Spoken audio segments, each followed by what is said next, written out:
सभी बच्चों का विज्ञान की क्लास में स्वागत है।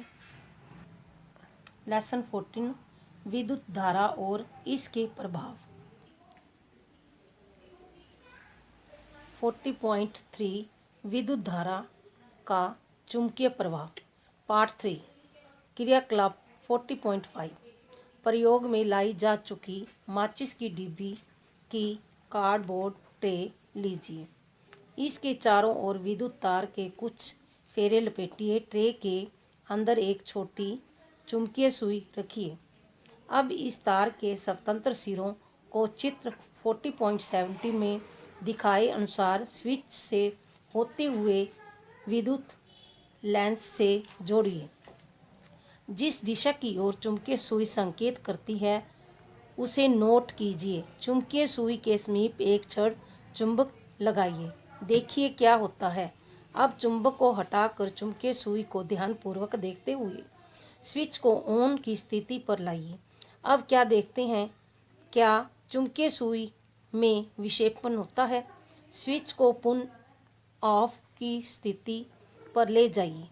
क्या चुंबकीय सुई पुनः अपनी आरंभिक स्थिति पर आती है? इस प्रक्रिया को कई बार दोहराइए। यह प्रयोग क्या संकेत देता है?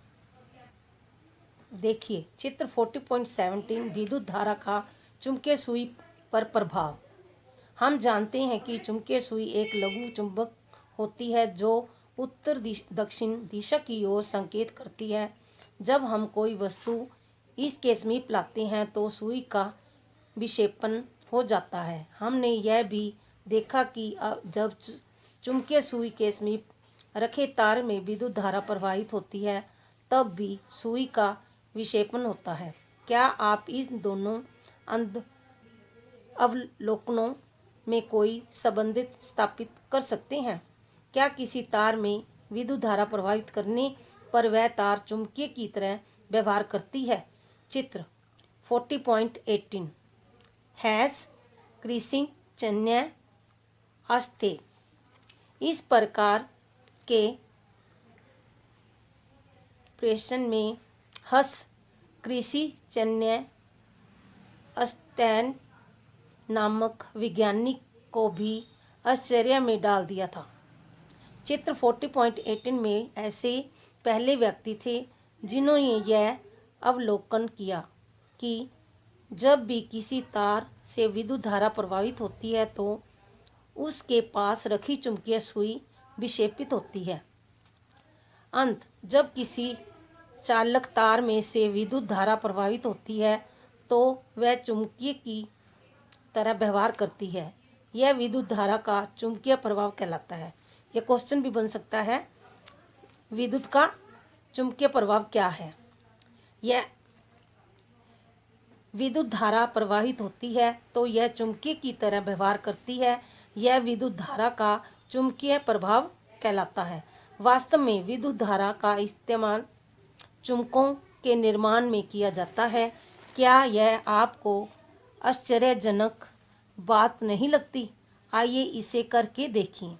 40.4 विद्युत चुंबक क्रियाकलाप। 40.6 लगभग 6-10 cm लंबी लोहे की एक कील तथा लगभग 75 cm लंबी विद्युत रोधी प्लास्टिक अथवा एनामिन लेपित अथवा कपड़े से ढका हुआ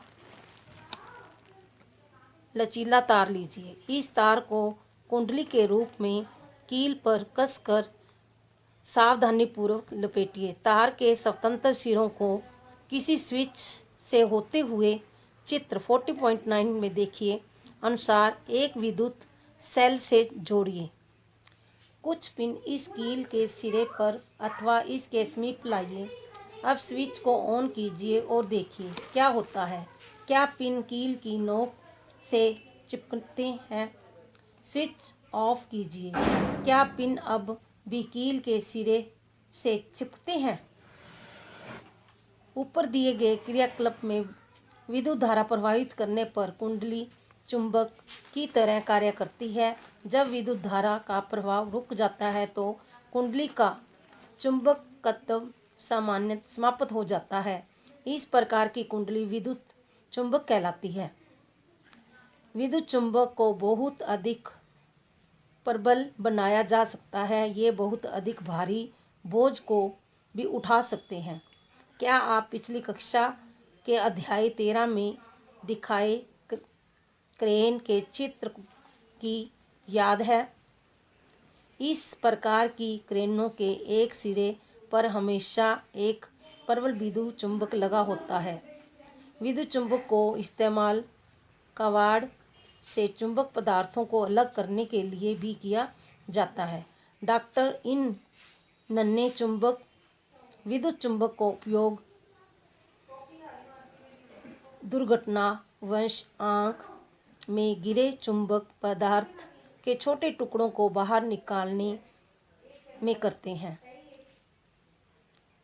बहुत से खिलौनों के अंदर भी विद्युत चुंबक लगे होते हैं। 40.5 विद्युत घंटी। हम सभी विद्युत घंटी के बारे में भली भांति जानते हैं।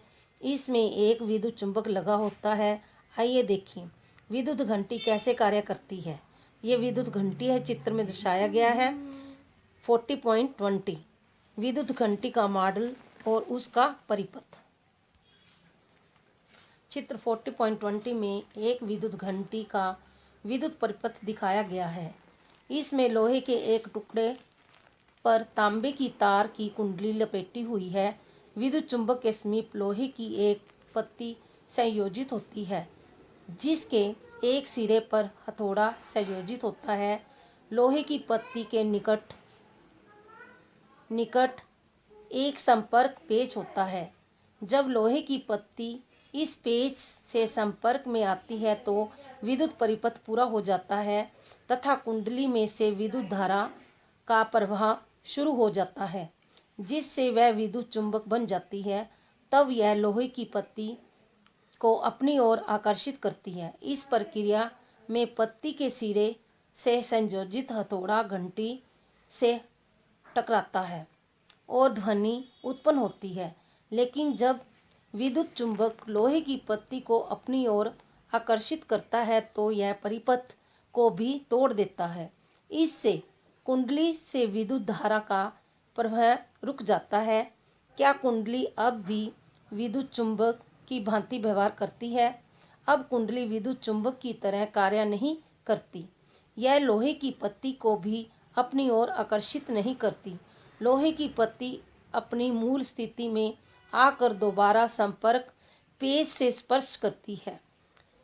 इससे परिपथ फिर से पूरा हो जाता है। कुंडली के दोबारा विद्युत धारा का प्रवाह शुरू हो जाता है तथा हथौड़ा पुनः घंटी से टकराता है। यह प्रक्रिया अति शीघ्रता से दोहराई जाती है। इस बार परिपथ पूरा होने पर हथौड़ा घंटी से टकराता है और